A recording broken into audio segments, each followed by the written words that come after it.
building work starts in Masindi. What does that mean?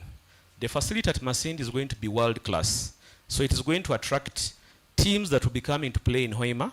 Some of them will be staying here for their residential cups, and that means business for the people here.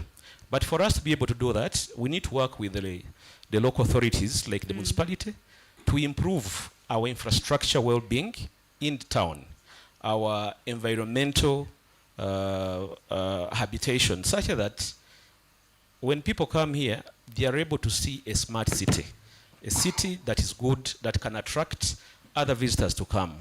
But with the kind of dust, with the kind of garbage, with the kind of filthy walkways that we have, it would be impossible to leverage that investment. Thank you. Thank you for highlighting that. And I'm also being tempted to ask the same question to Honorable Cosmas, because he has been in leadership capacity as the LC5 for these 2 terms. I think the vision didn't come from the blue. And I think you must have done something to be able to contribute to that vision already. So if you can just highlight that in 2 minutes before we can go to our very next question. Okay, thank you so much, moderator. The best school for an MP is experience and exposure. The 10 years I've been as a district chairperson, I'll be remembered for many things, but unfortunately I have not been directly monitoring or in charge of Masindi municipality. So all my achievements, most of them are outside Masindi municipality because of the law. But I will also talk about a few things which at least I've been able to influence in the municipality. During the commissioning of Chigumba Bulima Road, we were allocated 4 kilometers of tarmac.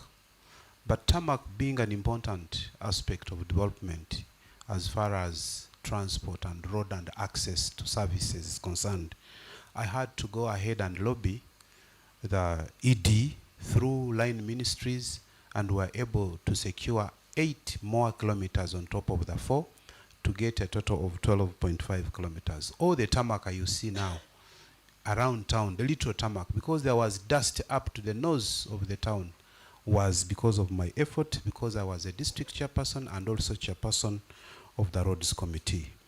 But besides that, because we need income, I have been a leader in the sugar industry as a chairperson of Masindi Sugarcane Growers Association Limited, and I also happen to champion the creation of the cooperative societies for sugarcane, where I'm a chairperson of Masindi Sugarcane Cooperative Society, Masfacos, and I also went ahead and procured the bylaws to make sure that we encourage other people to form cooperative societies, and we formed 5 of them, and now we have a union. And on daily basis, there is money coming to Masindi town using the sales of sugarcane to other factories, especially the excess sugarcane, which in the past was being thrown, would be abandoned on the roadside, would be burnt, but now we can sell our excess cane to the neighboring sugar factory, that is Victoria in Luwero. So I look at that as my own effort and initiative as an income, and many people have benefited. We no longer suffer to get maybe medical services, maybe money for school fees. At least there is income on daily basis. There is also a lot. You've used your 2 minutes already, so I can only give you 5 seconds, because from what you've just submitted, actually, a co-moderator has a question related to that, so maybe you can just match it up. Okay, in summary, there was no land for industrial hub, and we're looking at municipality as a rural place, and people are less privileged, those who have not been able to go further. I had to talk with the Uganda Investment Authority to secure the Kiriana land, and we have an industrial hub for the entire Bunyoro, and Masindi municipality is benefiting every 6 months. We are training 24 students. Thank you very much. Okay, thank you, candidate Cosmas Biarwanga.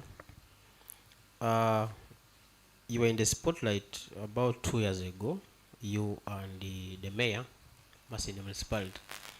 By the way, people attribute the tarmac we lost in Masindi town to you, to your conflict and the mayor.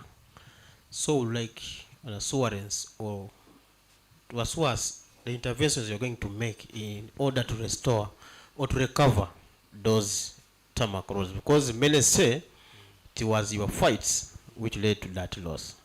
Okay, thank you so much, and I'm very grateful that that question is coming up. And if it had gone unasked, I would feel cheated. Well, if we're talking of losing tarmac, the first question would be, where had the tarmac come from?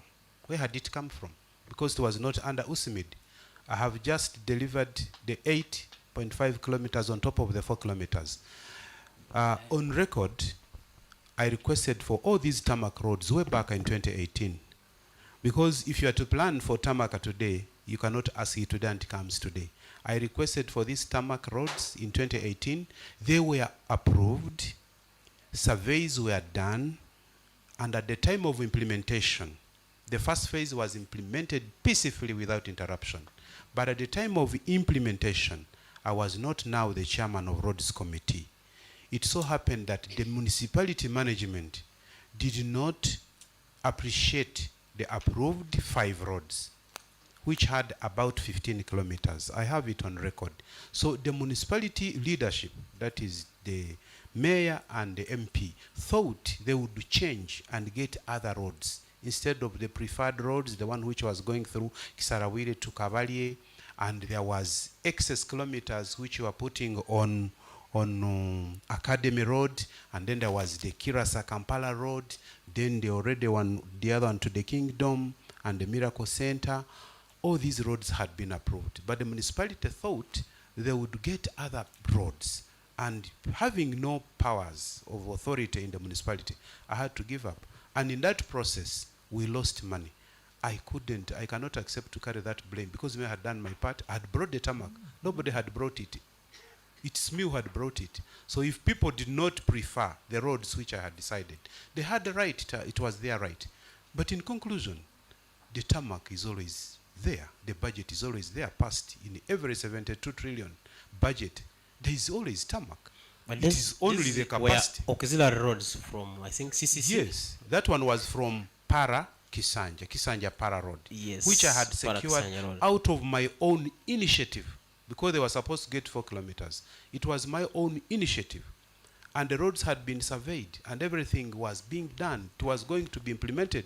And I had no authority to the municipality. So it was municipality management. In case you become an so MP, in any case, I should be thanked. Is there hope of getting Yes, there is always hope. One, there is always a budget. Every year, there is tarmac for urban authorities.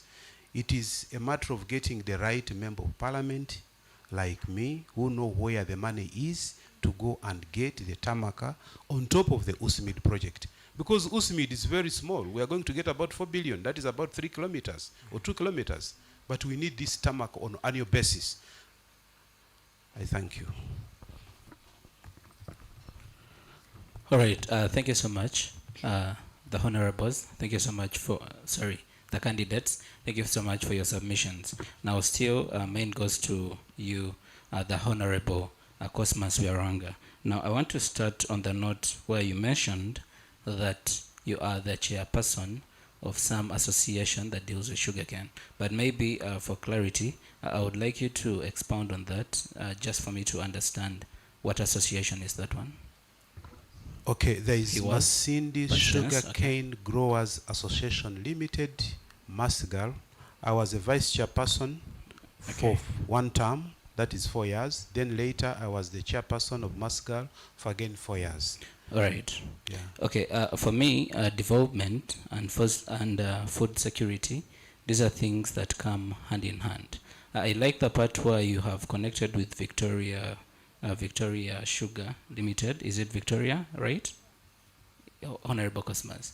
It's Victoria Industries. That is a factory in Luero. All right. Thank you so much. Now looking at a situation where for you it is about the income and people having money in their pockets, but also versus the sugarcane growing.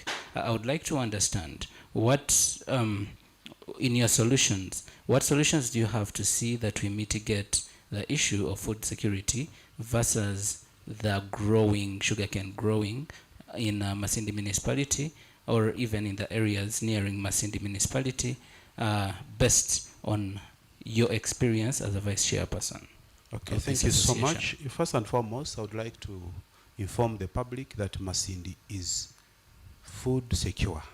We have enough food and everybody at least can afford the 3 meals according to the data available and the recent census which was conducted.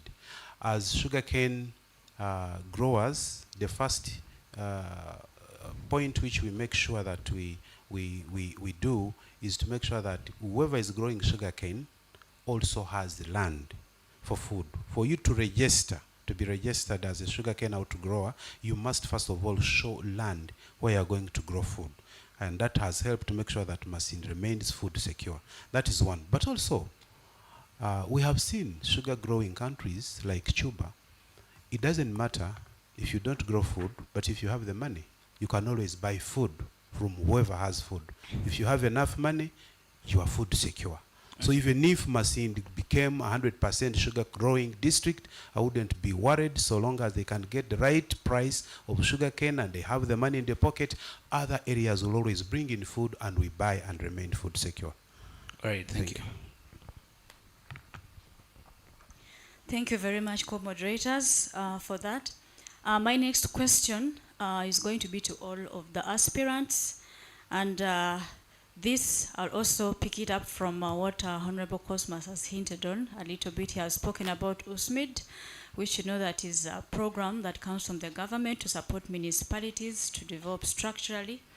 And right now, I'm sure that USMID for the municipality of Masindi is in the pipeline. We're actually going to finally benefit from it. But this has been a battle for a long time. And the reason why we have not been getting the USMID is attributed to the internal conflicts and the fights that happens between the district, the technical team, the politicians. People are not coming together. Everyone is working in a silo. And yet we cannot move without unity. And so we've missed out on certain development initiatives and such as USMID, and we could even miss out on more if we do not foster a united leadership for the municipality. So as aspirants and people that are going to take this municipality for the next 5 years, how do you intend to foster a united leadership to make sure that we all speak one voice for the municipality, not everyone wanting to shine on their own while blowing the candle of the other at the expense of the development of the municipality? And we'll start with Honorable Wandera. Okay. Thank you very much, dear moderator. It all starts with respect. And what you have to know that leadership is divine, God-given. Leadership comes from God.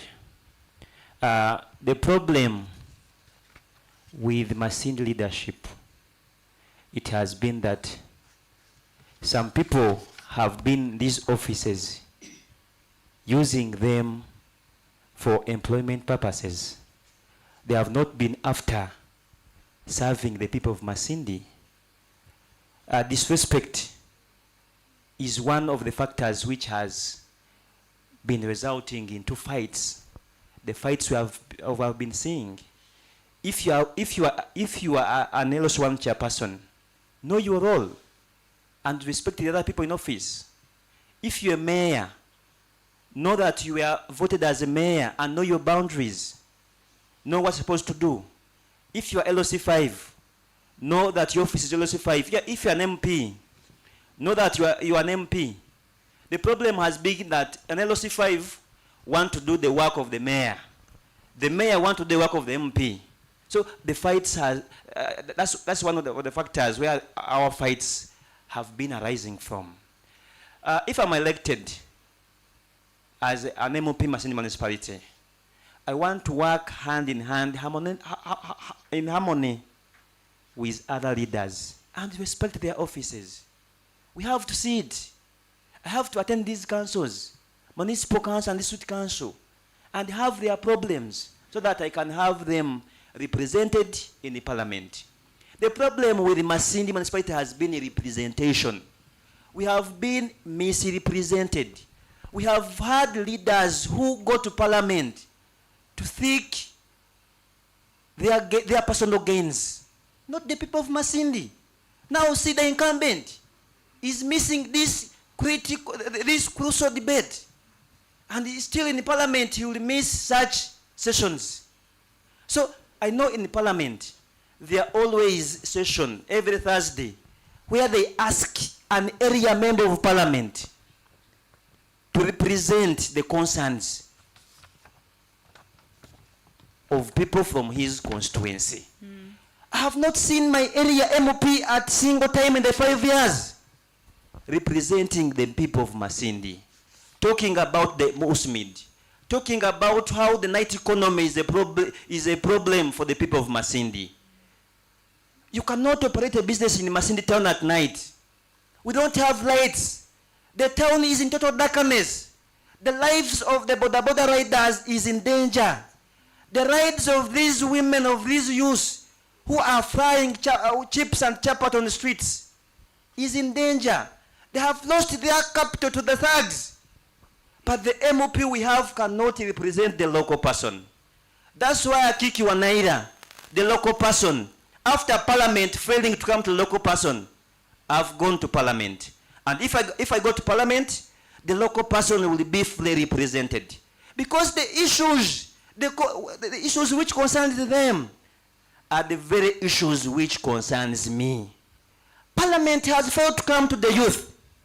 As a youth, I've gone to parliament. If I go to parliament, the youth concerns will automatically be addressed. That is the problem of Masindi misrepresentation. The time you're supposed to be in parliament, you're not there. Where's the incumbent? So, suppose this is a parliament session. Where is he? So, I think people of Masindi, we should vote people who understand us. Thank you. People who will represent us. Thank you very much. The issue of youth meet, if I go to parliament, this will be history. This will be history. Because I'm also a victim. Thank you, Mr. Wandera. You speak so passionately about these issues, and I hope the same fire you'll carry it on when you're discussing the policies that will enable this. Just to let the aspirants know, after this, we'll be talking about the enabling factors, that is electricity and water, so you can be thinking ahead.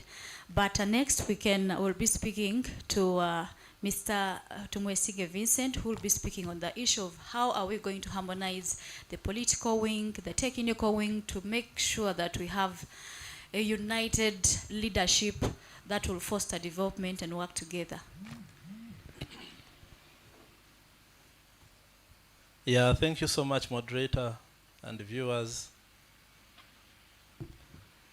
Mine is simple, and I'm grateful that for the first time, Masindi municipality is a sector, in the public sector, and finally, as an independent person.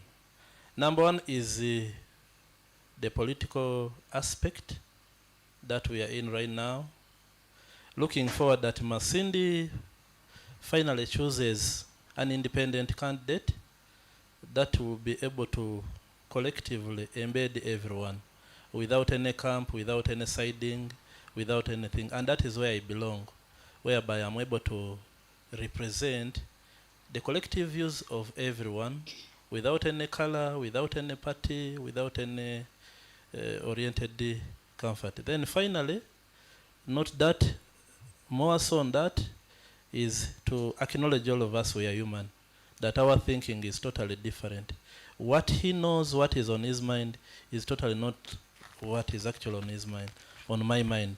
So if I appreciate that he can be of great value, that whatsoever he adds in is of great importance, and we embrace it the way it is, that one keeps us moving on. And the great part of it is teamwork. I belong to the construction sector, just like I told you the other time, that whatsoever infrastructure facilities that we have right now, that even a person that is carrying water is of much importance than the one who is laying a brick. Then even we believe during construction that whatsoever is strength towards the structure. So me, I actually want to embrace that aspect of humanity, knowing that everyone has to embrace good leaders that always. For that, but I think in attendance, you said you'll bring together people without the political parties being involved, without considering the colors. So are you saying that all these are different political parties? Yeah, that is it. You've already divided us, but the truth, we are the same. So towards development, we all need to be at one aspect. True. Now this humans, an independent and the independent minds. Thank you so much. As a member of parliament, there are very distinctive roles that he does. One is representing legislation, budget allocation, oversight and supervision.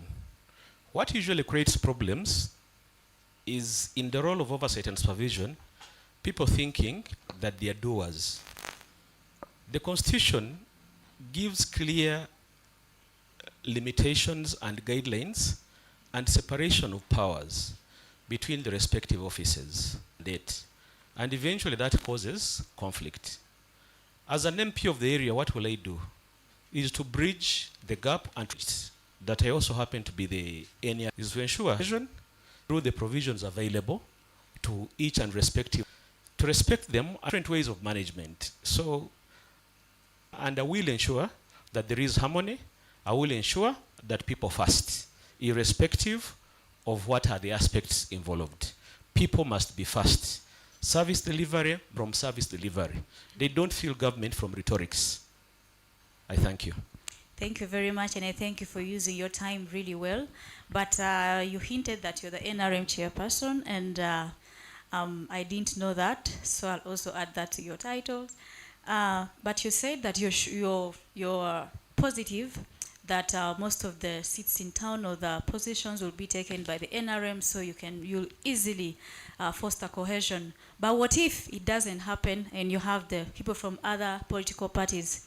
How will you do that? The difference in political ideology majorly ends with elections.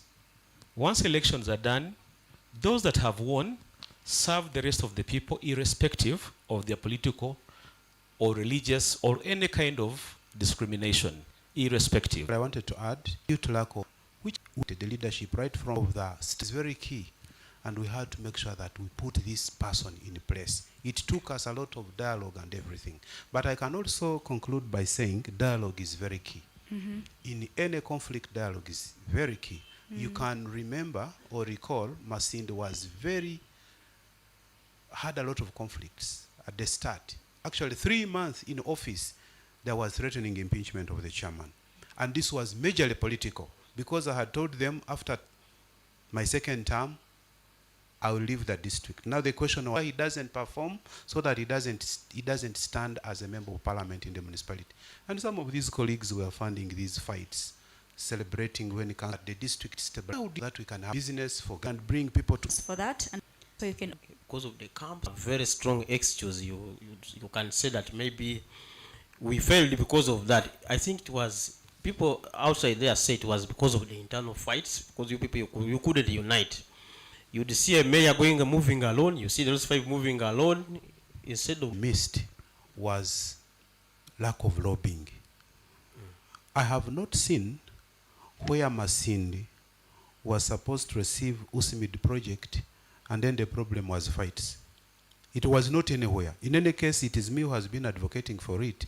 Whenever the president would come, because I'm the only person who makes a memorandum and presents it to the president. I have not seen, maybe there was USMID coming like of recent when it came, and then they said they lacked a principal community development officer. I had to come in. In the case, I've been more of a solution than a challenge, because all what has been happening in the municipality, I was coming in as a solution. What I do is my role is monitoring. Now when it stopped working because of the chairman who said at one time he was sick, I had to come in. I had to engage Public Service Commission, which came on the ground, trained. After training, took her through a number of and to make sure that this matter is a situation where there is a struggle to members. Okay. But we had voice on first government on this government is a representation. These are the in Masindi working for our people, because the 40 years of this NRM has been a total loss and a mess. The 5 years has been misrepresented. What will you do? What will you do different? Because these people also would wish to see Usman here. But what will you do different? Moderator, these are policy issues, policy matters.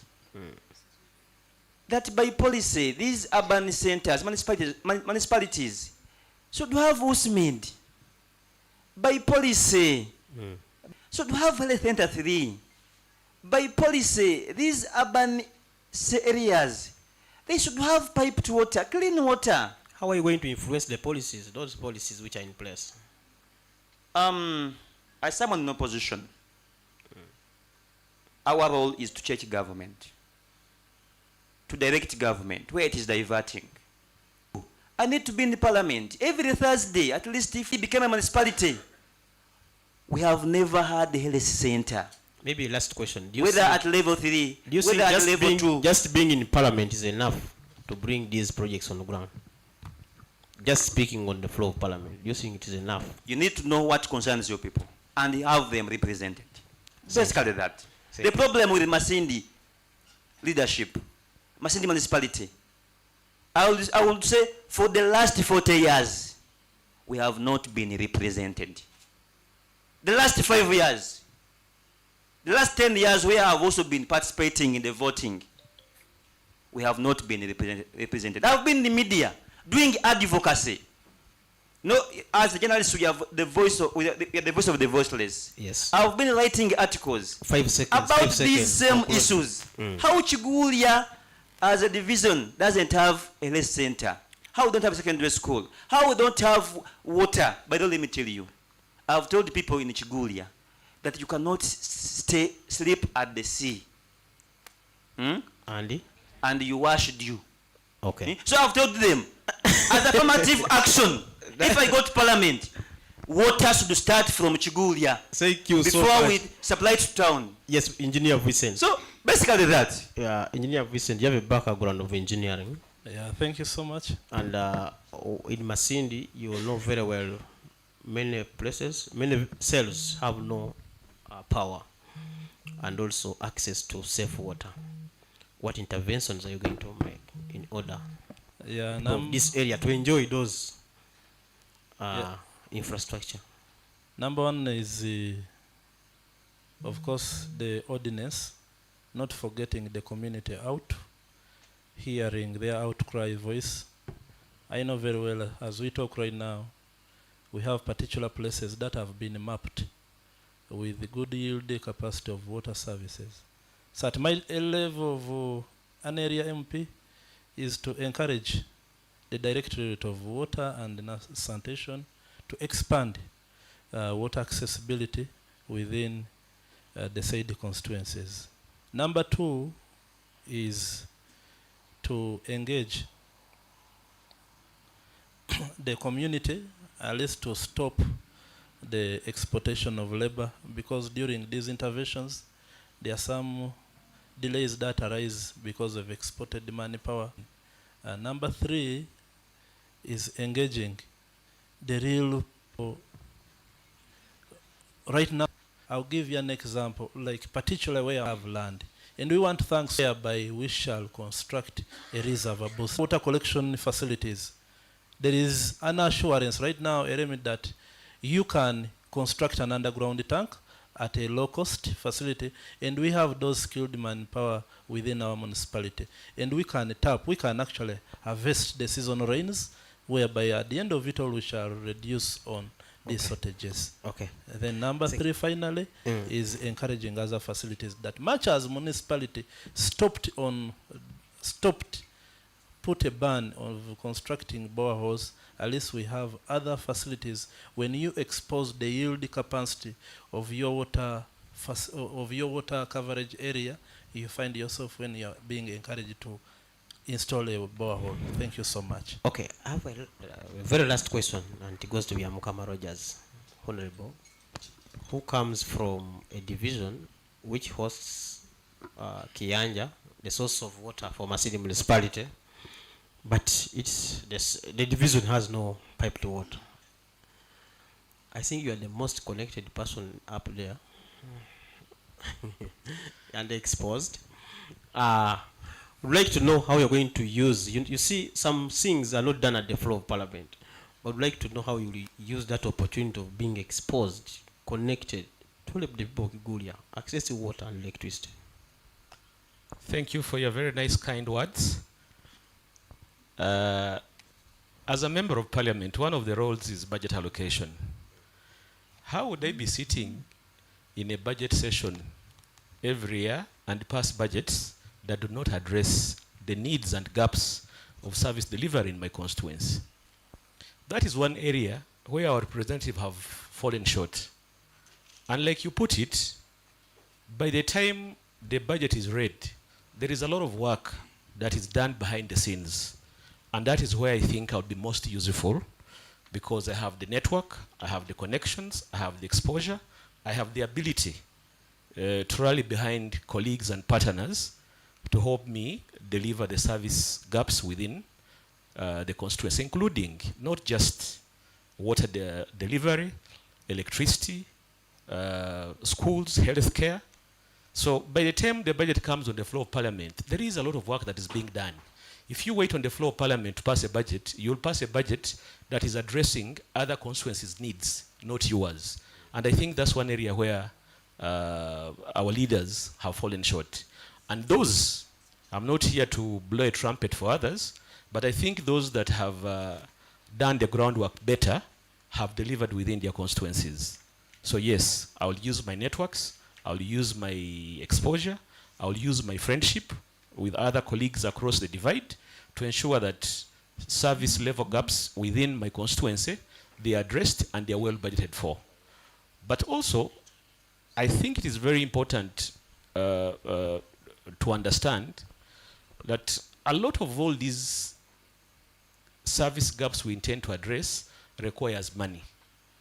And money that's not readily available within the budget framework of either the local governments, be it municipality or the district, or even agencies. So it is very important for a legislator to understand where the problem is and try and help and sort it out. And that is one area I intend to be following up very religiously and aggressively to ensure that my people get a fair share of the government resources and cake, so that we also exist as members of Masindi municipality with pride that we have all the services required.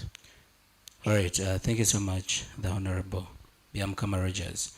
Now for me, mine is about accountability and oversight.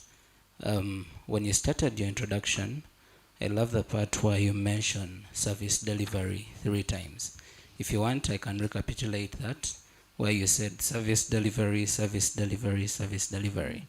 Now, I like the part where you know how to do budget allocation, but also how to be on the floor of parliament to see that your constituency gets that budget that you yearn for.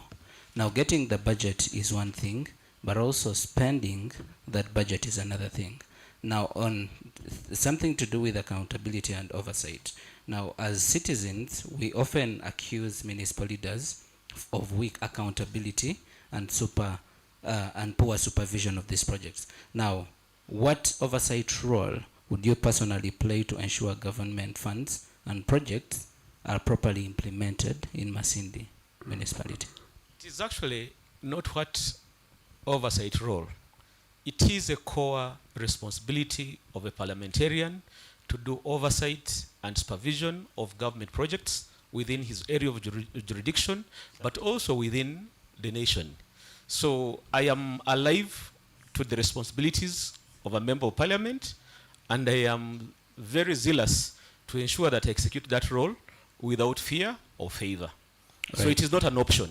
All right, thank you so much. Like I said, knowing is one thing and doing is another one. Getting the budget is one thing and spending it is another one.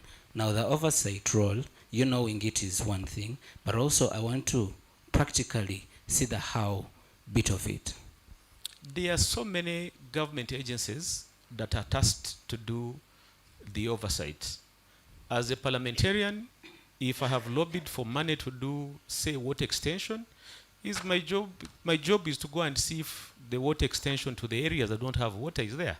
If I feel for one or the other that money for value is not worth it, then I have the right recourse through seeking for audits, money for value audits, through the IGG, through there are many agencies. So first of all is to know where do you run to if things are not running according to plan.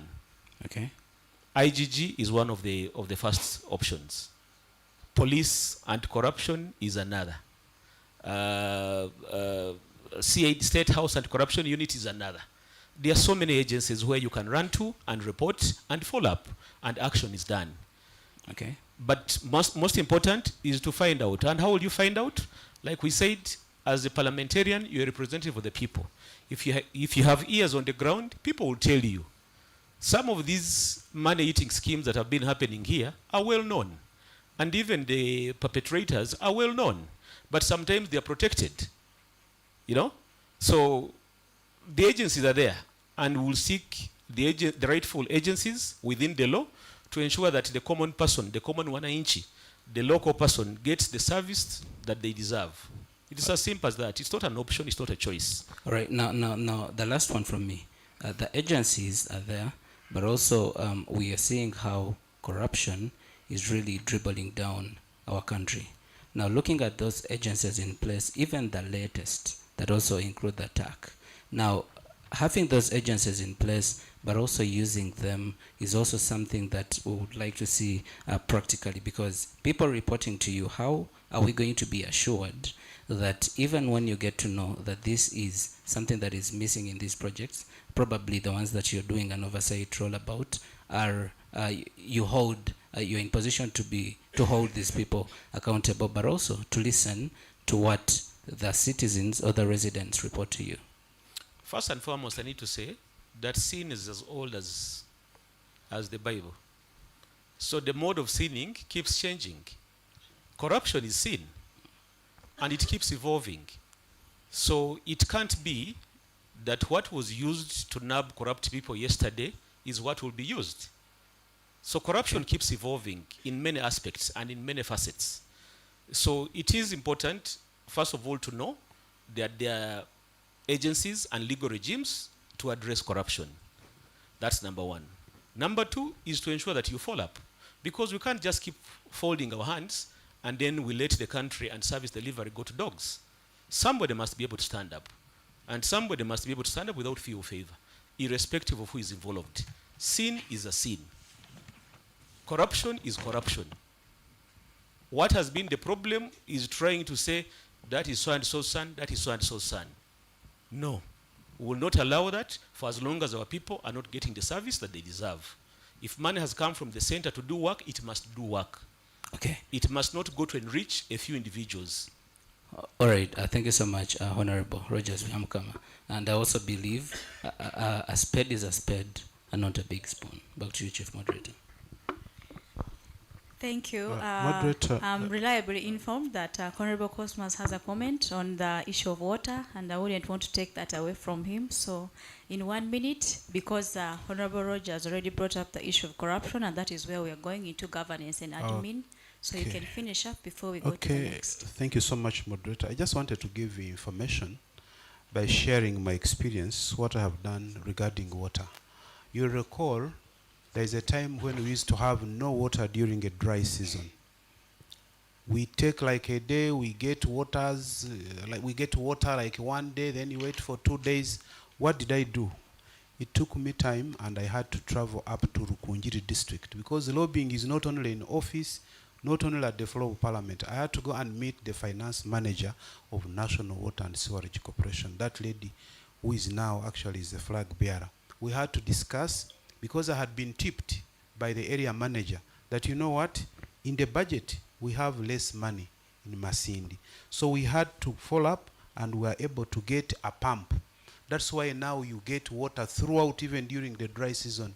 There was a new pump which was fixed at Kianja, and there is continuous supply of water. Then too, there was no water at Katagurukwa, there was no water in Kisanja, there was no water in Labongo, in Katasenyo, and all these municipality areas. We looked into the budget, and the budget was very small. The area manager, working closely with him, he tipped me and said there is money, but they are allocating us very few kilometers of pipes. We had to go and meet the deputy ED. That man comes from Terego, and the ED. Actually, that time we went with the RDC by then, and we allocated, and water was extended to those areas. So it is not only about parliament, it is about networking. The world today is about networking, getting information, and it doesn't need you to be a chairman. We have seen people who are not in offices, but they are attracting waters in their areas. Even electricity like Kiswat. If you are a son of the soil and you are somewhere, you can talk with these colleagues, and you'll have the budget coming to your area. Thank you. Thank you, and I love that you've highlighted your lobbying skills, and we hope you'll carry that forward as the municipality MP if you take the office. At this time, we would like to give the opportunity to you, the aspirants, before we can proceed, to do a cross-examination on yourselves. So if you have any question for your colleague, we're allowing an opportunity for one question from each of you. Yes, so that we can spice up the debate. Honorable Wandera, I saw you picking up the microphone very fast. Do you want to fire the first question? Unfortunately, my question goes to the absentee candidate. But I think he's watching. Please, let the cameras turn on me and ask him, because I have a question for him tonight. He might not be able to answer you, so... No, please, let me ask. No, he's watching. He was watching. Okay, so, in 30 seconds, please. My dear Honorable Joab Aboli Businge, we are all in the struggle in the opposition side. But what is perturbing my mind is I've seen you on different forums, different gatherings, campaigning for the NRM candidate, on the presidential candidates, referring him as a good example, yet you have a candidate. So why not campaigning and promoting your party candidate and promoting the NRM presidential candidate? If he has good ideas, why don't you join him and we say that you're supporting the NRM candidate? That's my question to him. If he was here, he would answer me, but I think he's watching and he'll have to answer. We hope that he was online, and we hope he was watching and he has got your question. Now, the cross-examination, we would like us to ask questions based on what we've discussed so far, so that we don't go offside, because you might ask a question that we've really not discussed it yet. But for this session, we'd like us to cross-examine on things we've discussed so far. Yeah, I for one, I don't have any question. I don't have any question. Thank you. Honorable Cosmas, you have any question? I have one question for Honorable Rogers Vyamkama. We are talking about Masindi municipality, we are talking about local economic development, infrastructure development. I would like to know from him whether he has any type of business in Masindi municipality, so that he can get the feel of what people go through in terms of tax, in terms of roads, in terms of what, whether it is maybe rentals, whether it is any type of business in Masindi municipality. Thank you. Thank you, Honorable Cosmas. So, Honorable Rogers, do you have a question or you want to give a response straight away?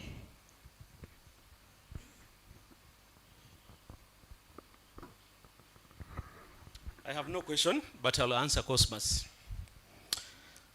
The requirements to stand as a member of parliament in an area is 1, you must be a resident. 2, either you were born there. 3, either one of your parents hail from there. 4, if you work there. I have not come across a requirement that requires you to have a business in the place where you run, where you want to run. So I wonder where that question is premised from. But given that he is very, what is the right word I should use? Because this is the second debate we are having, and he always wants to ask me questions. I have business interests in the municipality. I have cane in the municipality. You don't grow cane on a quarter, 50 by 100 plot. You grow cane on large tracts of land. I grow pineapples. I grow maize within the municipality. Business is not just real estate. Business is anything that gainfully gives you money. So you may need to appraise yourself a little bit on what business means, not just on real estate or rentals. I hope I've answered you very well. And you are happy to visit me at my abode in Kianja, and you can look at my farm. Thank you. Thank you very much. I hope the Honorable Cosmas, you've got your good response. Yeah, I've been answered, and I'm Thank you. happy. Now, just to let the audience know, we'll also have a session where we'll have questions from the audience, but of course not yet now. We just need you to have your question ready and note it down so you don't forget it. And when that time comes, you'll be able to ask your question to any of the aspirants and they'll be able to answer you. Now, we'll proceed with something that Honorable Rogers already hinted on about strengthening accountability, because that is a strong part of governance at any level. The accountability measures have to be strong. People have to trust you in order for them to entrust you with the office.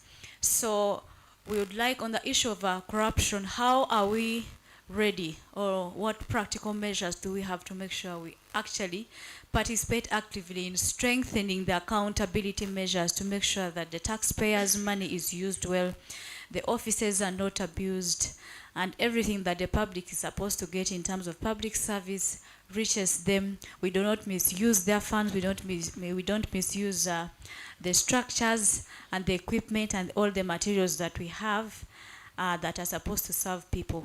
What measures do you have to strengthen the accountability system? And I will start with Mr. Wanaida. Yes. Okay. Thank you very much, moderator, for the question. And I also thank our dear viewer for the time you're sparing for us. First of all, I'm an NUP candidate. And the NUP manifesto is very clear on corruption.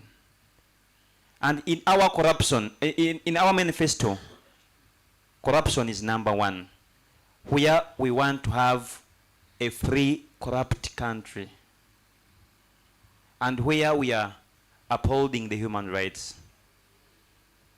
Of course, it is very easy and simple to fight corruption in our country. We have good laws which are governing and fighting, ending corruption. But the problem with Uganda is enforcement and selective enforcement. So we want to have a country where enforcement is applied equally, not where the big fish is being captured and the small fish is being captured and you leave the big fish swimming into the waters. So we want to have this law really work, whereby if a culprit is caught in any corruption scandal, regardless of your status, or either you are from the first family or you are from where, the law should bite. The laws should be applied equally, not selectively. And as an MOP, I have to keep on doing my oversight, accountability, evaluation. Thank you. If money has been sent to construct a school, to construct a LS facility, we always allocate money for these LS workers, teachers. Are they in class? Are they in hospitals? Are they not asking our mothers the 500, 300 for operation? By the way, let me tell you, I wrote a story in Daily Monitor. I published a story in Daily Monitor. As you conclude. Whereby in Masindi, health centers 2, 3, they operate from Monday up to Friday. But our leaders didn't take it on. So as a legislator, as an MOP, I need to see where I've allocated money for these health workers. Thank you. Are they in these health centers working even over the weekends? Thank you. Probably it is all about that, having the heart, being patriotic, and feeling pain for the people you are representing. Thank you. Basically that. Thank For you. corruption, we have no any other questions, but these people must face the law if caught. Okay. I hope it will apply also to you if you're caught in the net. Definitely. That's why we're saying no selective application. Okay. Let's give the chance to Mr. Vincent Tumwesige.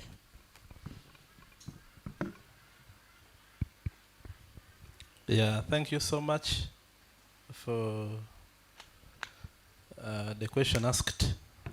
Fellow members who are here and the viewers, mine is a simple and the adoptable ways that I believe all of us can collectively adopt. Number one is transparency. Transparency, whereby we have clear assessment and clear notification of the status quo of everything. For instance, there are some times when certain things do not align. An initiative comes when maybe someone is being accounted for misuse of funds, but particularly when you're not aware the nature of the type of funds. Mine, I'm saying, if put into consideration, we shall have a collective outlook of the transparent way of such that everyone knows everything. Number two is the regular audits. Because we have in place, you can also, as an individual, carry out your own internal, and also maybe you can also invite your own external audits that can be in open lights. And then number three is, of course, other mechanisms for feedback. I'm glad in my tenure, Masindi municipality would be having broader accessibility to internet. We can even have a collective start of Masindi Enungi, Masindi municipality Enungi, as a WhatsApp vibrant group that can be able to track on every visibility upgrade towards Masindi. Then finally, of course, there are of course institutions that are on that. If we can all of us respect them with clear rule of laws. It is unfortunate when the status in question, a law or a rule, is not subjected properly to others. For instance, we've seen this, just like someone has told you, they are the mukenes and they are the big fish.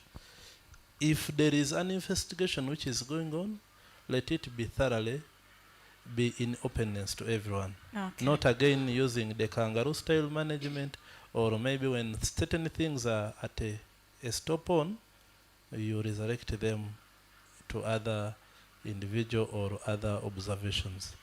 Thank you so much. Thank you very much, and I'll give the opportunity to Elijah to also ask a question.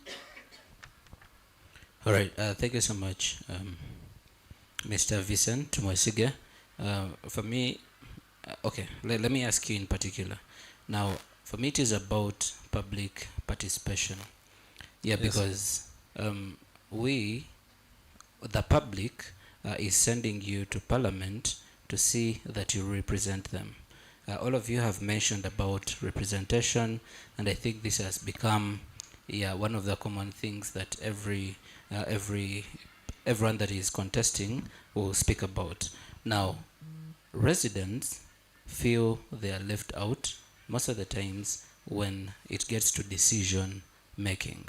How are we going to see that we have an inclusive effect on how these decisions or the things that you stand to speak about on the floor of Parliament are included?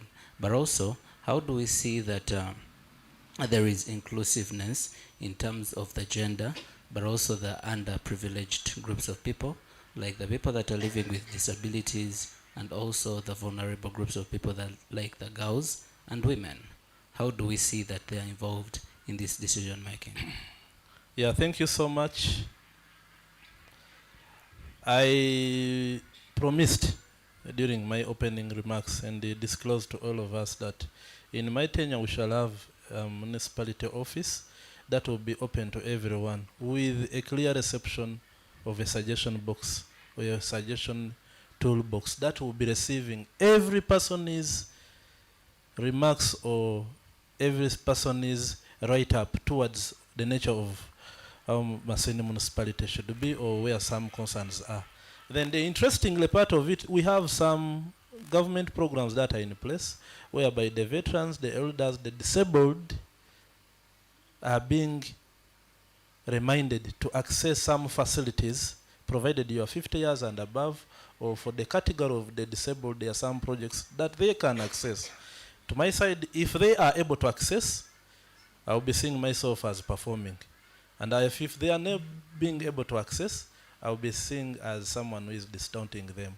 Then the other thing is, we've seen this. In my tenure, you expect this. We'll be having some categories and some cluster of people that will be visiting Parliament. At least as matters will be being addressed, they will be able to be recognized in the chambers, at least as being noticed that they are also available as a way of follow-up. Then the other thing is, at least I'll be looked at as that was championed with a flavor of at least having some of the members or colleague of members from different divisions attending one of the budget meetings at committee level at the Parliament. Then finally, this is to you. Expect always frequent seeing Masindi municipality at the order paper of the Parliament of Uganda. Thank you so much. All right. Lastly, before you put down the microphone, I like the part where you say that performing, you will see that you're not performing, and you also see whether you're performing when there is accessibility. Now, for me, the question of non-performing, the idea of non-performing is not something that I hope will be relevant to the people. People would like you to actually perform. Now, getting to the, again, to the vulnerable people, you say that they are supposed to receive probably a certain amount of money. Those that are the elderly, and also certain groups also receive a certain amount of money. It is on record that most of these people are very blue about how they are supposed to receive this, but also some elderly people have not got an opportunity to receive this. I want the part of how inclusive this is going to be, so that practically, so that we see that everyone is getting what they are supposed to get, but also getting is non-sustainable. You cannot keep on just at the receiving end while you cannot produce. Talk about productivity and practicability of how what you're saying is going to work, how it is going to work. Yeah, we need all of us to agree that one of the roles of a parliamentarian, or one of those roles, is passing on budgets and budgetary allocations. There is actually a pain whereby you realize that there are some dispatchment of funds that is always in limelight to everyone. So if I can make that information be directed and actually included to everyone, and everyone actually knows, it will be a score on my side. Then the other thing is we'll be having radio talk shows for every category of every cadre, and everyone will be airing out his grievances. And then I've zeroed myself on the office without limiting any personnel. There is a reason behind that. And at the end of it all, this is to you. My ears are open to everyone. At least I would always making frequent tours as listening tours. Through them, you will be directly having a close in touch with the people that you are leading. Those close audience of the people at least you're representing. Thank you so much. All right. Thank you so much, Mr. Vicente Mosige. I just picked the microphone. Now, I like the part where you speak about corruption so passionately, and also the camp that you come from. You say they are very good at probably curbing corruption. So now, we want to look at a concrete anti-corruption measure, because the laws are there, but also implementation is a bit unfair. Now, getting given to your own party politics, I know you've had a lot of challenges here and there. You've had the laws, but also I have not seen how practical those laws have even supported you. If they cannot support you, how will they support the people that you want to represent? Thank you very much. First of all, the party I'm representing, we are advocating and we are fighting. Moderator, the party I'm representing, we are advocating and we are fighting to have a new Uganda. The new Uganda we want to look at is a new Uganda where we have no corruption. And if there are those elements, we want to see these laws we are always passing in Parliament biting. Thank you very much. Laws have been passed in Parliament, but I want to see the part where we have working laws. Like I said, you have issues with the law from where you come from, okay? Do you agree? I don't want to put things on you that you disagree. Do you agree that the law has not been in your favor one of these days, in your rallies and the likes? Definitely. Thank you. Now, those laws are the ones that I want to see. How will they work in the favor of the people that you're going to represent? The problem is with the regime. Okay. You know, I'm in opposition. But the government we are in is being led by another political party. But what we are fighting is, as NUP, to take this government so as we can have these laws implemented and favoring every Ugandan. All right. Thank you so much. So we are almost reaching the point where the audience will have to ask questions, both the online and the physical audience. And Chetumeka Sanga is asking if he can actually interact with the aspirants. Yes, Chetume, you can put your question here and we'll read it out to the specific aspirant to whom you've directed the question.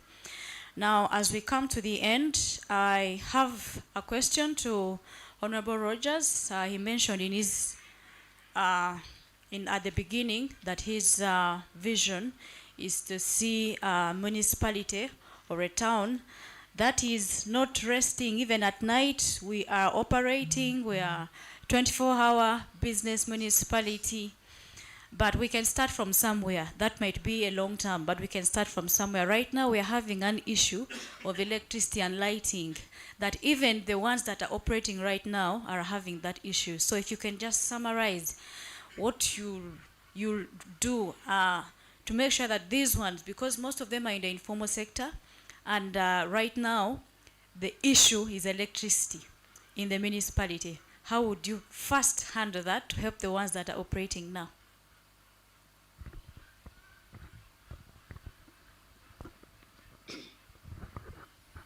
First of all, we did have a problem with electricity. We did have a problem with electricity in the late 90s and the early 2000s because we did not have capacity.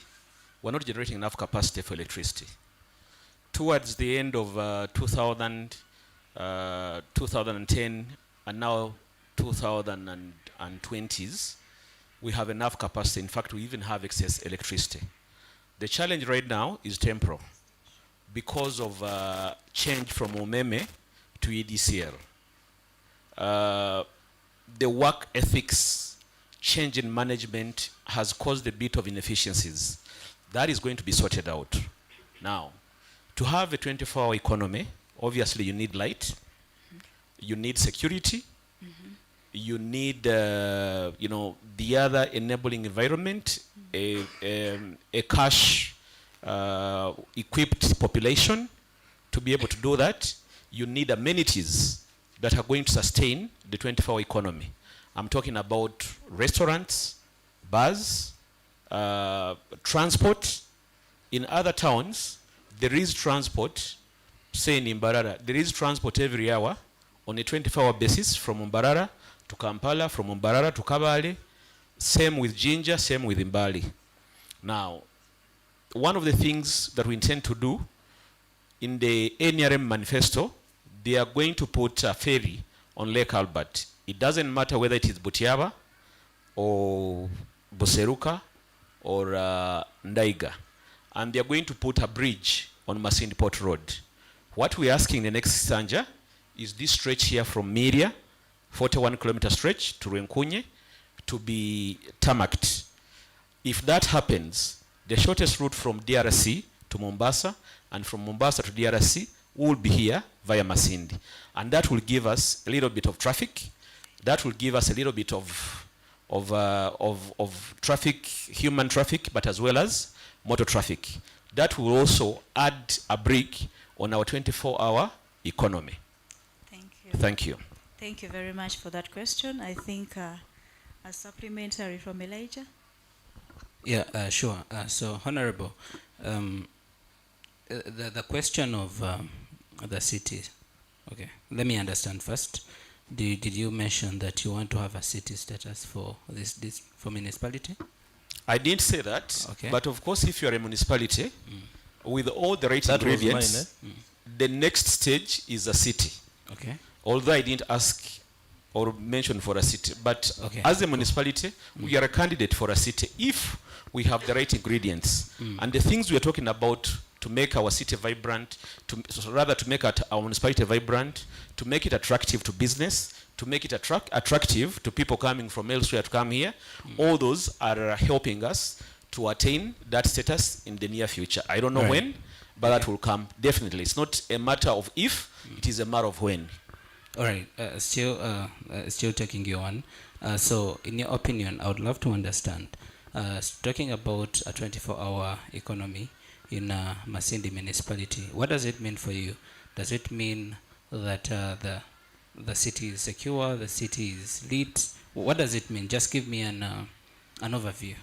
That will lead me to the question I really want to ask you. Okay. I'll give you an example. What type is it now? Food anywhere around town, apart from street food. Okay. Correct? Yeah. Does that mean that we are a 24-hour economy? No. I am talking about a 24-hour economy where you can access basic needs and services on a 24-hour basis. Okay. And that means there is movement of people into town and out of town. Because if people are moving, they need to eat, they need to move, they need to drink. Okay. They need, and of course they are enablers. One of them is security. You cannot be out, on a 24-hour basis if there is no security. Okay. You cannot be out on a 24-hour basis if there are no amenities that sustain that kind of business. So 24-hour business, I mean, where there is money exchanging hands on a 24-hour basis. In Masindi here, money exchanges hands from about 6, 7, up to about maybe 10. Kijura, a little bit extends to about midnight, but beyond midnight, it is dead. Okay. Now, Honorable, maybe just because of time, I would like to pick your honest opinion. Where you come from in the NRM, one of the things that you've really measured in is security.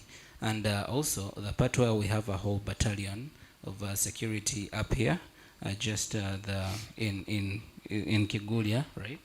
Is it? Yes, in Kigulia, and also having that security, a whole battalion in Kigulia, and having just a police station right here, and then areas of just Nyangaya, Kabarwana, Kijura are still suffering security issues, while they are, you want us to have a 24-hour economy. People leave home to come to town only to go back and find the property they have actually been in town working for is stolen. What do you think is the issue? And if the issue is identified, what is the solution in your opinion? Like I said, sin is as old as the universe. I've had the privilege of traveling to major cities in the world. There is no city that doesn't have crime. All cities have crime. The crime rates differ, and Masindi is no exception. Do we need to sit back and say because all cities have crime? No. And that's why you see a couple of times, especially in this festive season, you'll be seeing a lot of sweeps from security men trying to clean up the town from possible criminal and offenders, so that people have the festive season. Now, that should be a continuous process to ensure that our town, our suburbs are safe. Safe from burglars, safe from criminals that are breaking into homes and steal property. And chairman here sits in the district security committee, and I'm sure these reports get discussed time and again. It is our desire as people of Masindi to continue putting to task the government in play, even here at the district, to ensure that there is enough patrols, to ensure that our suburbs are safe. Thank you. The more last question is from me. One goes to Cosmas Yarwanga and another goes to Engineer Vincent regarding issues of accountability. There are two attempts of impeaching the chairman LC5 on account of accountability, abuse of office, among others. People are skeptical when trusting you with that position, that maybe you may also use your position to influence some things and which are not really favoring the population. Another question is, some people are seeing you as an untrusted person. You know, some people even started saying, if you are laying a trap, if you tell someone you are in Hoima, a trap should be put in Kiatiri to trap you. So you first declared to contest at the municipality, you went to Vujenje. Now you're back at the municipality on an independent ticket. There's no party spirit.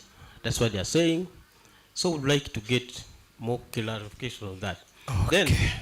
Then, Engineer Vincent, yeah, you also have some issues. There have been issues.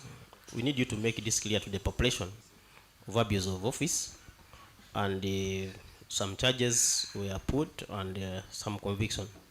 Some people are also skeptical, saying if we entrust this man with this office, won't he become another problem?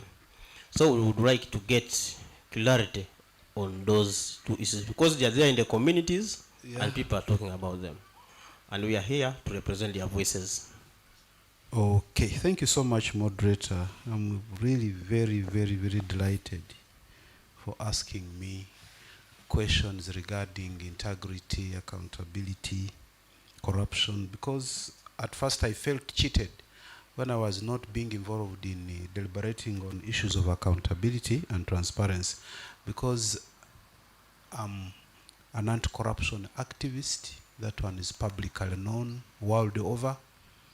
I won a medal in 2018 in Uganda. I was the best public officer in fighting corruption. Now, when you fight corruption, you get many enemies. As you are aware, the level of corruption in this country, and you stand alone. I'll straight away explain what happened briefly in a second when it came to impeachment. In my transparent way of doing work, during any project initiation, we do joint launching and joint monitoring and joint commissioning. It so happened that we had a monitoring and we discovered gaps. We had dry wells which had been paid, close to 100 million of boreholes, and we had all these gaps. We had a report. Now when the minister, State Minister for Economic Monitoring came to Masindi, we gave him a report and he said, well, let's go to those sites. Because by that time, the civil servants were being involved in the tendering. They were taking some of these projects. They were so hard. So what they did, they had to mobilize the councillors so that maybe they could try an impeachment. But the actual cause was because of my initiative of fighting corruption to make sure that government money is not lost. So if there was any water in what they were trying to bring on table, I would have been impeached. But actually when this matter was brought to the Minister of Local Government, he trashed it and wrote back and said, go and look for other things. This is the best man we have in the country. We don't want you even to disturb him. Maybe you used your position to influence. Not position. A chairman LOC5 cannot influence a minister. Maybe if I was an MP, because you cannot influence a minister, because everything was in black and white. I had done the monitoring, I had discovered this, I had brought it to attention of all government agencies, and an action was taken. So the people who were involved felt bad. They thought by removing me from chair, maybe they would have peace. And this has been the common problem of Masindi. And issues of standing as an independent candidate? Then standing as an independent, first and foremost, is my right. And everybody, even a young child, knows that Masindi was preparing customers to stand in Masindi municipality. I did my launching way back in 2023. But primaries does not take anybody to parliament. Primary you can try anywhere. You can try anywhere, but I reserved the real standing which takes someone to parliament in general elections for Masindi municipality, and that's why everybody is panicking. People are saying if this man does not get out, he's going to win, and we cannot win. You saw it the other day when the president came, people requested, please. Actually, they even put words into my mouth and said, Chairman, Cosmas is stepping down.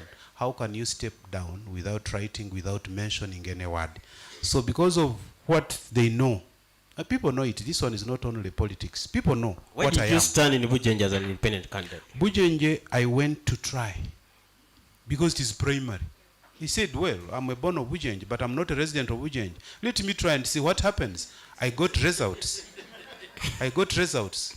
And then two, which is very obvious, which I have been always telling people, for me I cannot stand with a minister.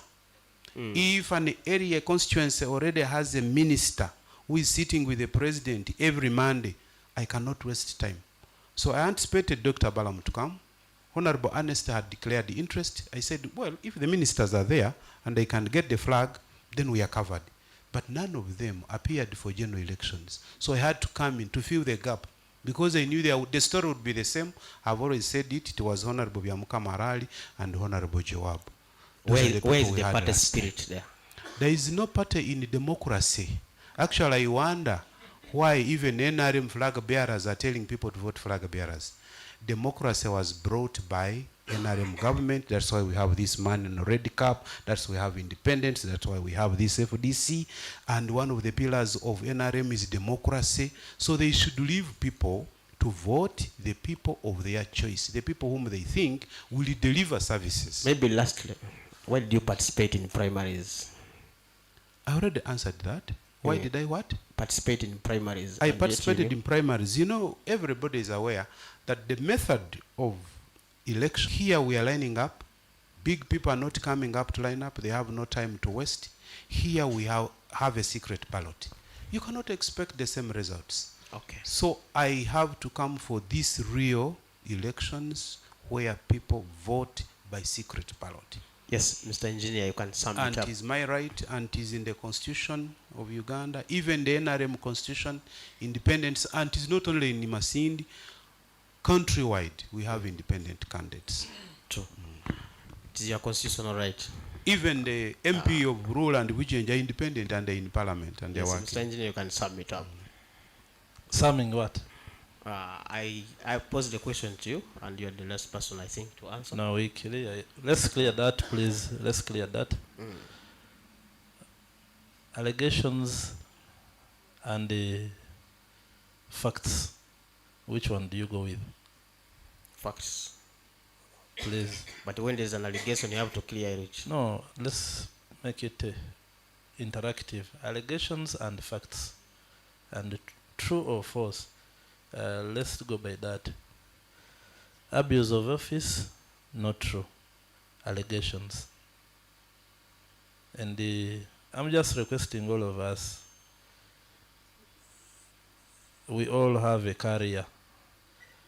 By the true aspect of everything. I've done a lot of things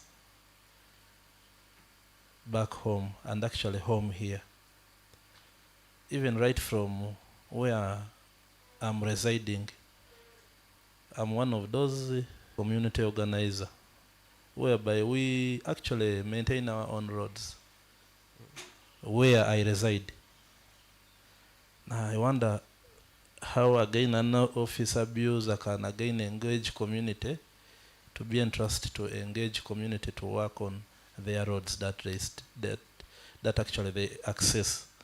Number 2, thank God, at least you know me on the aspect of those crimes that they utter, because when the time comes for analyzing again, it might be terrible than the ones that you know.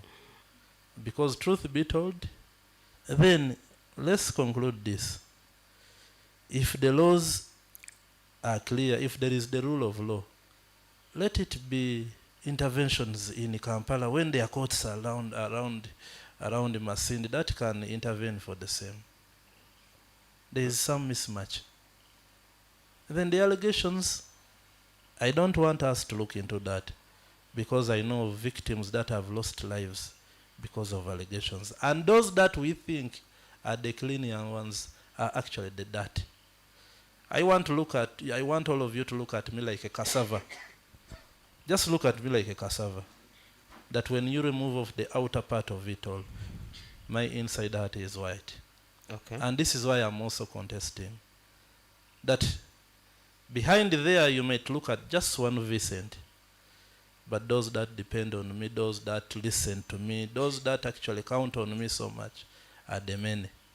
So in the pictorial part of it for Masindi, as you conclude in 5 as seconds. I conclude, I didn't know in life that I'll get an opportunity to contest or to offer in my candidature. I didn't have that in life. But sitting in front of you here, it is an opportunity. And finally, I'm not seeing anyone talk bad of the incidents that happened on 22nd, whereby some of the said allegations, some of the said naysayers of the words of the ones that were always being fronted as Vincent as one of the office abusers, were quenched off by the Electoral Court of Appeal. You've made it clear. Yes. Yeah. So please, members, this town needs an engineer for the first of its kind. Things are just flowing in because we are all looking at infrastructure. Please vote for me. Thank you so much. Okay, thank you so much, Engineer Vincent and the candidates for the response. We want to get questions from the audience, if they're there, the physical audience who are here. Bane, can take charge now. Okay, thank you very much. I think because of time, I will take 2 questions only, and I will begin with you. Thank you, Mr. Moderator Bane, and Elkem TV, and our candidates. Nyo ngenda kubaza mu lunyoro. Ekyabuze kiri kubanza mbe ninsaba nkitwala ali chairman White LC5 wekitinisa Cosmas.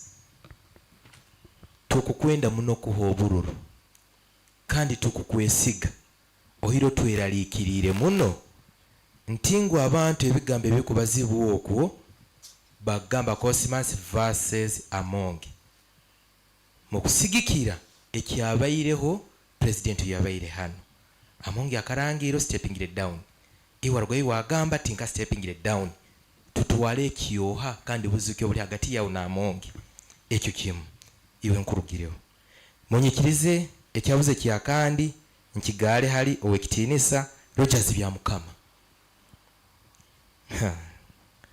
baba wange nkugonza kandi nobo kuba norora itwe na tukurura nikiyo kimbu glass baitu Masindi municipality ekukwetaaga kana okugyetaaga baitu mbaire ninsaba kukuhabuza ntingu kwijukizawo ebiro by'okwezi 20 Oktoba 2024 Boma FC ekaba nesamba nakataka eje kusangibwa Mbale tukagenda hamu n'abasambi otunihize kutuhereza esente ijukoli FIFA delegate wagambe timu eje gende kikutakisa kyona njakigihereza twagenda twafuna lodge abana ali bakurara na buli kimu kyona mulingo okabimanyire ebyemizano byetegereza but akairo bukayikire esaaha mukaaga nibe abana nibenda genda kora mazo twateraga esimu zawo takwata ijikoli FIFA delegate kandi otusindikire tukwesigire okwenda owa MP Hamasindi municipality habwake esimu tazikuwataga ekindi nkinukyo ebiro by'okwezi 23 Desemba 2024 obu tuli mu lutalo lwe tiimu yetu kurwa ntingo esigaireho tukwekwata abinyansa amezi ga kukurukusa ga kutwara warugayi wejana wagamba ekireke bomeje ekaba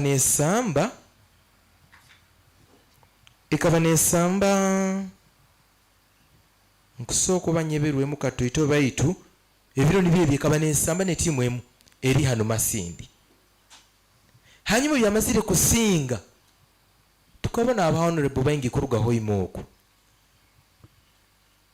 then warugayo wagamba etimu egyo abasambi obakwasize $100 kyonka na hali bakurara nitubanjibwa ngai FIFA delegate okwendo wa MP Masindi municipality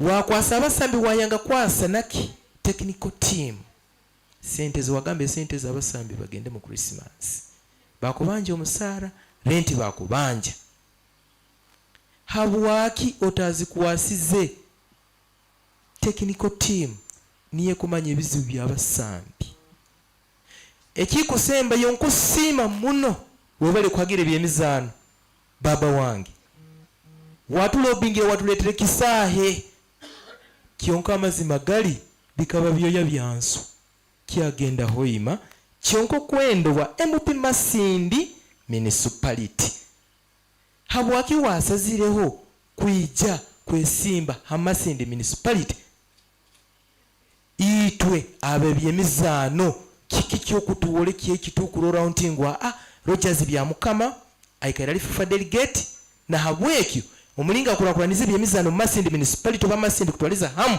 katumuhereza akaruru tugenda kwesiga tutababa abasigaireho tinyina bihabuzo nkubagondeza obusinguzi buwonka mwebale muno kale katufuna kikusembayo amabara mwimba Shafik ndi flag bearer wa NOP ningenda division into Southern Ward ekikaguzo nyine bikaguzo bibiri bigenda ali yes bigenda ali mukamwango tumugonza arale ekikaguzo kyo kubanza kijja kuba nti NRM epira kubanza etaha bagonza muno democracy baitu wile bono abakini be enforcinga muno abantu kuvotinga NRM flag bearers bonga ekyakandi kiri araali nkukaguza nti emirundi nyingi oyizire nowesimba ati guno mwaka gwa 20 nowesimba tukatandikira Buruli bakusinga otagenda mu parliament omwaka ogwo oyizire emyaka 10 ati guno mwaka gwa 15 oli ya municipality hano. How sure are you nti n'abantu ba municipality barakukoma kandi kiki kyenyini ekikuhambisiriza kujja emirundi giyona n'ogwaga? Kale mwebale muna abo bikaguzo ebyo. Back to you, that technical team. We'll give the opportunity to the people that have received questions to answer them. But there was someone online that asked a question that is not very clear, but since it's online, I do not want him to feel bad that we didn't read his question. Maybe it will be interpreted differently by the aspirants, but he's saying that what is your view on Uganda government constructing roads in the DRC? And as members of parliament aspirants, how will you ensure your people of Masindi benefit? That is Chetu Mekasanga asking a question. But for the questions that have been received, please let's have the responses. We'll start with the Honorable Rali. And as you answer the last question, you also give us your closing remarks and ask for vote. Thank you.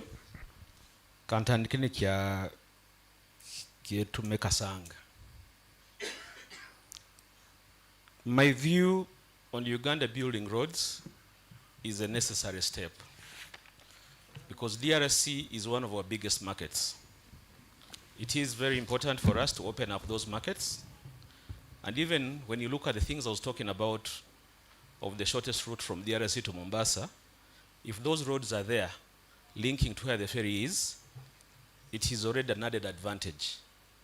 DRC, I think, is our second biggest importer of goods and services manufactured in Uganda. So it is in the right direction.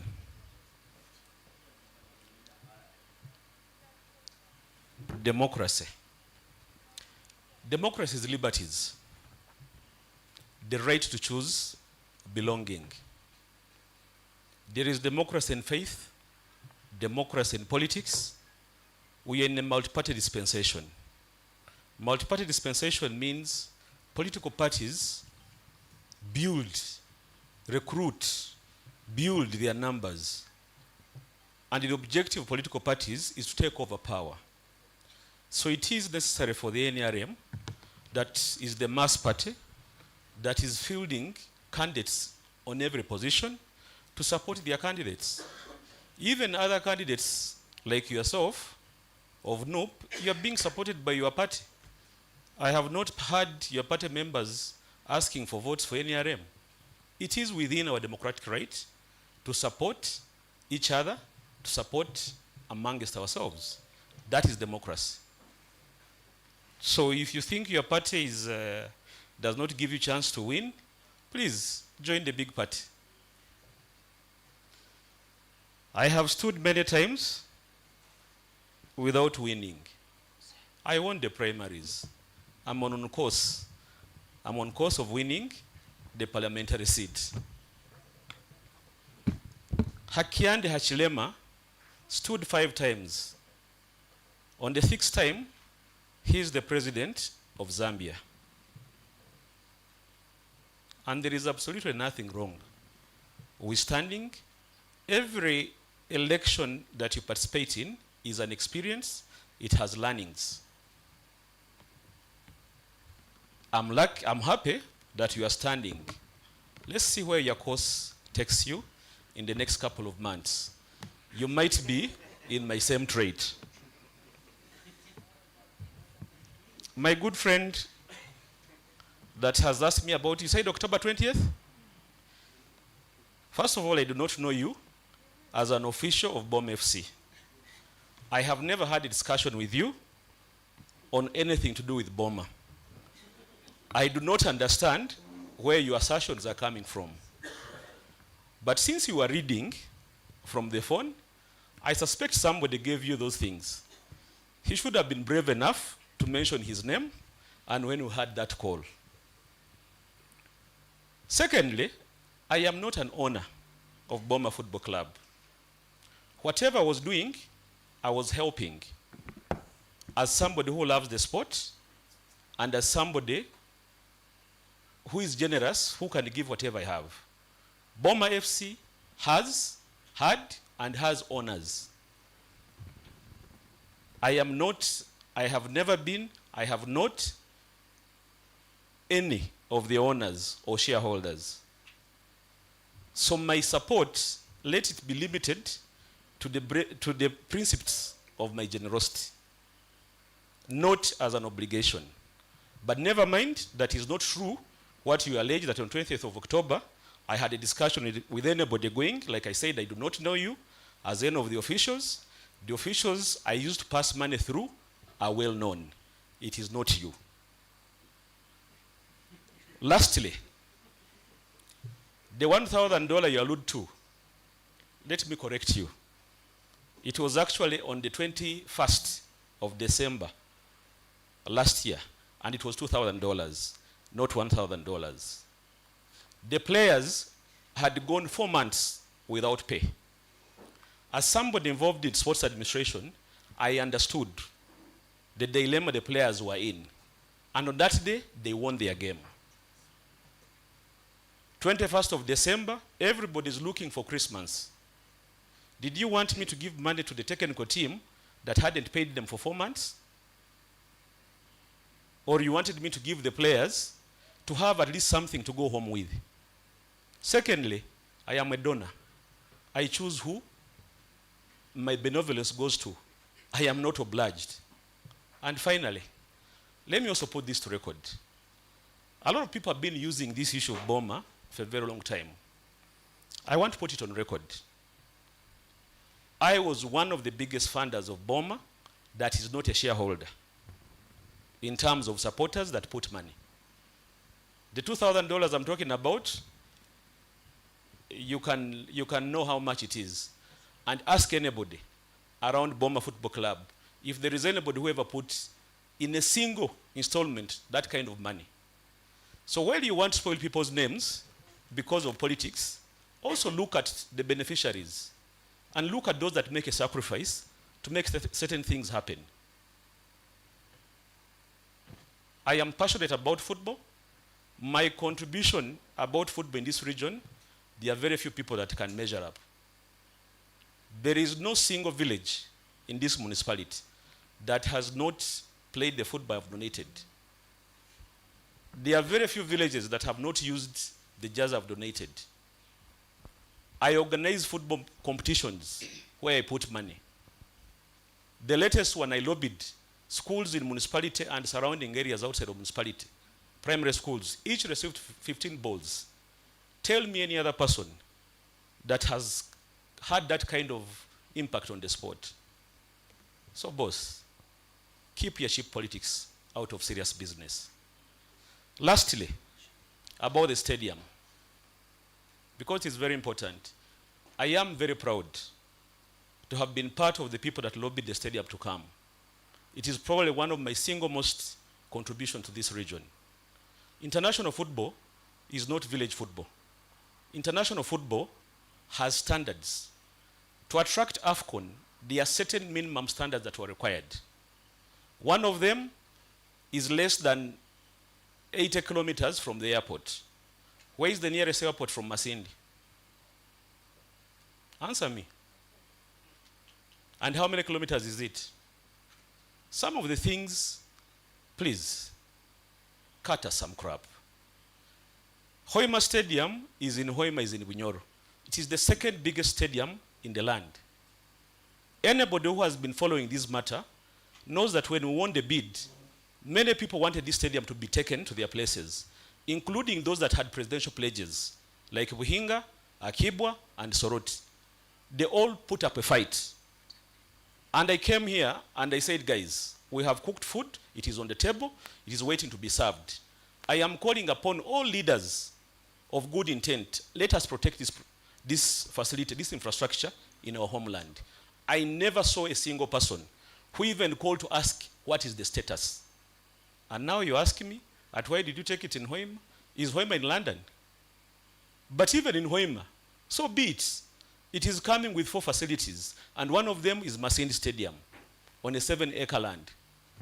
Masindi Stadium is coming with a very fantastic playing pitch with good drainage, good irrigation, 8-lane running track, floodlights, a 5,000-seater stadium, pavilion, dressing rooms. It is also coming with a 10-bedroom, 10-bed emergency unit or ICU. Hasn't Masindi benefited? So, boss, as a NUP candidate, you should learn a few things about people that have been in power and what it takes to lobby projects of that magnitude. It is not a simple thing. But I thank you. As you conclude. But I thank you. You asked a very pertinent question that has been making rounds around the streets, and I've had the opportunity to correct it. I want to talk to the voters in Masindi municipality. I am here.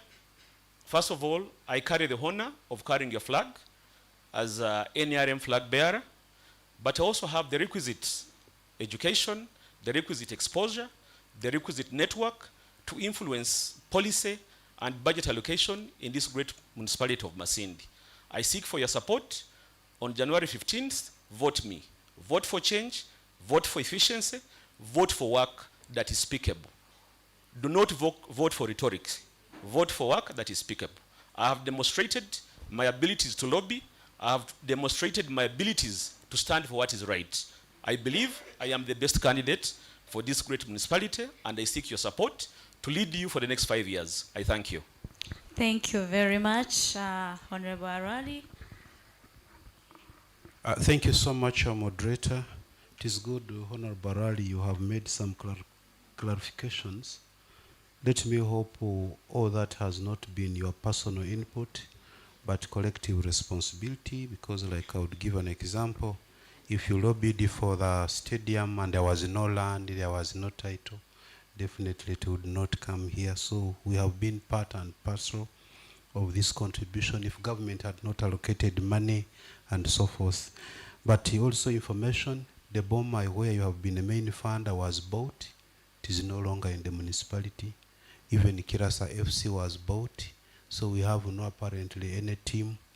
And I would request you as a main funder, maybe we could have one big team also like Kitara in Hoima. And then also people have been talking. When I go to Parliament, that's what I will do. And Honorable Cosmas, please. But you're on FUFA. And we hope what you have been donating is not a FUFA budget. Okay, finally, about of course we have done a lot. We can even get a whole day talking about this. Regarding construction of roads in Congo, my contribution would be, it is not good, because the other one is a different sovereignty.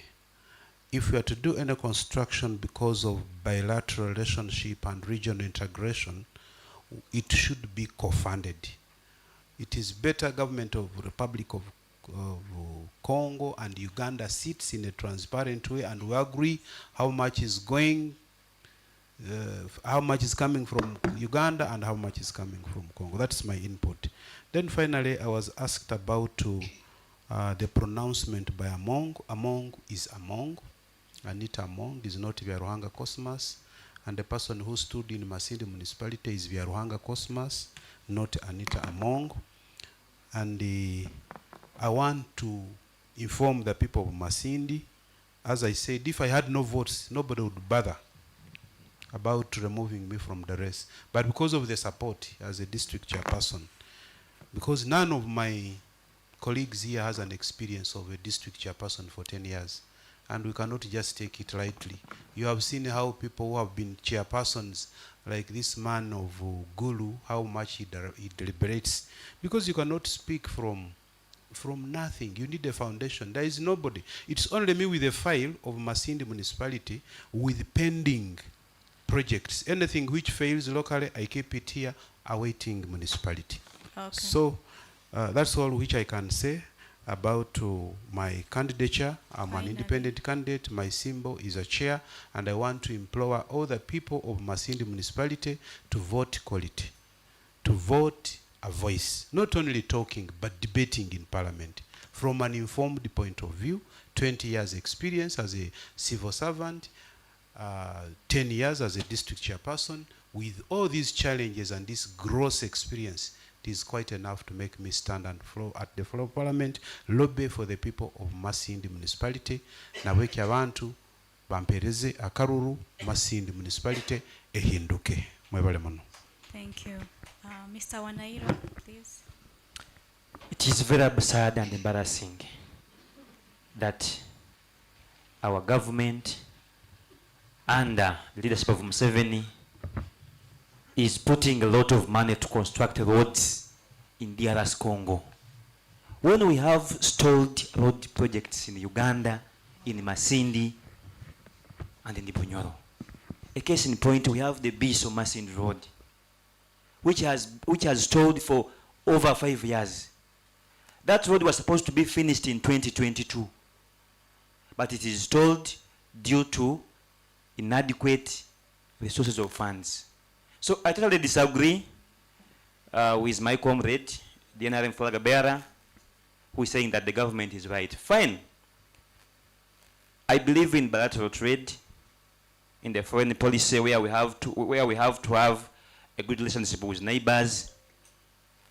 So the issues which we are supposed to discuss in ICA, when we have sat as East African community countries, is each country to have a good budget to maintain its roads for the good market as East African countries. Okay, your Thank you very much. Your parting shots and... Well, the people of Masindi municipality, the 40 years of NRM,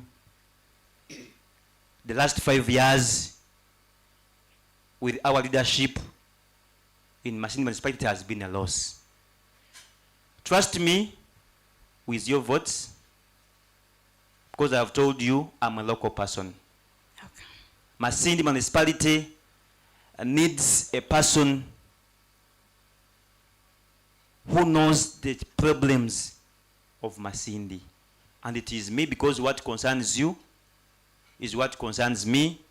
Look at the state of Masindi Main Hospital, which was constructed in 1926 at 100-bed capacity, still in the same shape, same bed capacity, meaning we don't have leaders. Because a good leader listens to what concerns you. As you conclude, please. And have an action. So akiki wanaira muntu wa hansi, bo musindi kon parliament, iyo muntu wa hansi ni wogiro mu parliament. Abe minyeto nkumanya ebizibu byanya. I've told you part of my salary will be used to procure kits so that we can end this unemployment. Finally, the border riders, I will use part of my salary to introduce one loan scheme so that I can save you from the hands of these Indians, okay, who are selling a motorcycle at 15 million, and at the end of it they take it, you make 2 losses. Okay, when I go to parliament, please, in we 2 shall seconds. sell to you that Bajaj at 6 million on loan so that you can save and develop your families. Thank you. People power. Our power. LKM TV, naba media, members present, nabekulembezi baita abali hano, nkusima Ruhanga bwakaire kano, nkusima Ruhanga abwentekani zenu ya today, abwemberero nakalitange itulimu itwena, na nyonkwikya okusaba karuru. Nkusaba inywena mundole muliso, mungire kisa, nyondi mwana wanyu nikyo munyetera son of the people. Nkusaba obusagiki bwanyu. Nyonkwenda muntume tinyine kitebe kingwera ngwetaaga tuteranize ebitekerezo byaitu itwena tuombeke Masindi municipality. Ndi civil engineer ombukugu bwange nambali manyire ogo nakusomba maizi akyombeko kiona ino mugaso gwakora ale kyombeko nkutunulira ngu omurundi gwokubanza abwanya masaza yaitu ya Masindi mulingo itwena twino kunira ngo ebintu bimu bigenda kuhinduka kusigikira mu byo kuombeka nebindi nkutunulira itwena uturateraniza ebitekerezo byaitu nobukugu bwaitu itwena butwina manyire ruwanga ine ensonga bwakitu ena yatuhangire kwikabwire buno tuli bomwehimbo muno kandi nkunira itwena buli muntu wena ruwanga katuzara ntwingana kandi twino mugaso nkusaba munkwase obujunanizibwa kandi muntume mumperezo bururu kandi ati mulingo bagamba asemba yoni wakoraki alisinga tiniko so nkusaba musagike muntume ndoho nkomwana nja kwikara ndi mwebundazi omaiso ganyu mulingo nyikaire ninkura nainyu nebigambe binge ebyo nkwikya kinu kyona ali buli muntu wena cyali mbagondeza kusemererwa kurunga amazara gwa Yesu Kristo waitu Desemba 25 kandi ni mbagondeza no mwaka gwenkurakurana 2026 kandi ebiro 15 January cyali mutikinge nambali mukuroresa buli banibo bwire bwokugarura Masindi amuntu wa bulikiro mwebale muno mukama bawo mugisa. Amen. I would like to thank the aspirants for making time to attend this debate, and I also want to thank our audience for staying until this late. It wasn't our plan to finish this late, but it started right from the very first set that came late, so it was a ripple effect. I hope that we are not offended, and if you're offended, you are now not offended, because it was really not the organizers' problem. We were here, but the contestants kept coming late and we kept on pushing that time, and yet we needed also to hear and give everyone the opportunity to say what they need to say. So at this point, I do not want to keep us here anymore. I want to thank the technical team, LCAM TV, and the entire LCAM franchise that has made this possible. I want to thank the moderators. We had 2 teams of moderators. One of our colleagues left to handle other businesses in Hoima, but we're a team of 4, and I want to thank all of you for making the time to be here and moderate this. I also want to thank our host Bane for being here and making time. I want to also thank the online audience. We have been having more people online than the people here since morning, and I really want to appreciate the Masindi community because they've shown a lot of interest in the politics of their district. They have kept online from the time we began at 9. And I really want to thank you for all the comments. You can go back and read all the comments. Some of you have questions that we didn't have time to give to you. Maybe if you have other platforms, you could be able to answer those questions because they remain here. This has been Masindi Decides 2026 Contestants Debate. And we are happy that we've been here, taken time to do this. This has been an accountability measure. People are going to hold you accountable for the words you've said here because they've remained on record. And it will be a time like this when we are asking, and one of you might be the MP, of course, by then, and we'll be holding you accountable. So we thank you for showing transparency. Just by coming here, it shows that you have transparency at heart. So I'd want to wish us all a good night, and if I don't see you again, Merry Christmas and Happy New Year.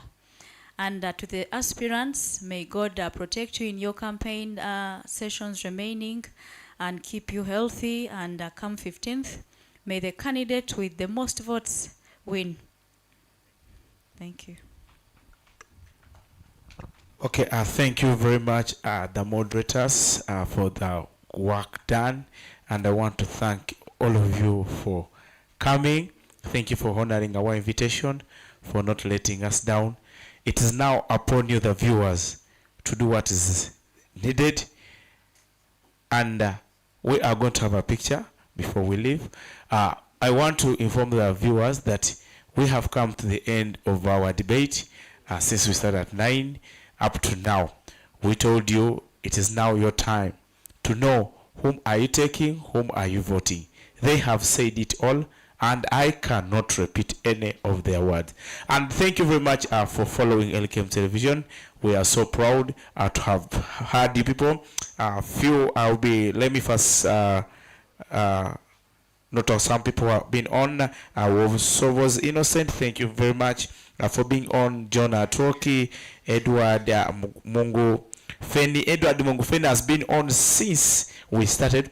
I will take this photo and then the photo session take place because the camera is this side. And Rosie, Michael, thank you for being on. Sir Pax, I want to thank you very much, Sir Pax. You've been on since we started. Sir Pax, webale muno omusajja wangu Sir Pax, webale muno. Kyotime Kasanga, also thank you for being on. Maurice Arali, na webale kuba oloho. And also Benjamin Sajabi, thank you for being on. Son Yuji, also thank you for being there. Ladies and gentlemen, we have come to the end of this debate. We want to thank you very much. The audience, thank you for being on. My name is Bunny. May God bless you and keep you.